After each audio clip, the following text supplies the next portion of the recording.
El proyecto de nuestro país va a ser la jornada de concientización acerca de la prevención del entorno en las y los adolescentes y jóvenes del Liceo Bolivariano Urbanes H. Pol.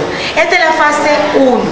La fase 1 debe contemplar el nombre del proyecto, una pequeña introducción que nos va a decir cuál es el objetivo de nuestro proyecto y cuál es la finalidad del mismo. En el caso del Urbanes H. Pol, el objetivo es abordar la problemática del embarazo a temprana edad, el cual surge del intercambio de ideas en torno a las propuestas hechas por los alumnos con relación a las necesidades e intereses de la comunidad.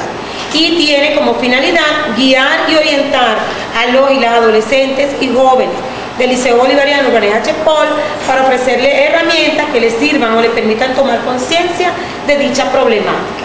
Eso debe ser evidenciado en esta pequeña introducción. En esa misma fase 1 tenemos los datos del plantel, dónde estamos ubicados, qué condiciones tiene el plantel, cómo está diseñada y organizada la planta física, qué carencias tenemos, qué insumos tenemos.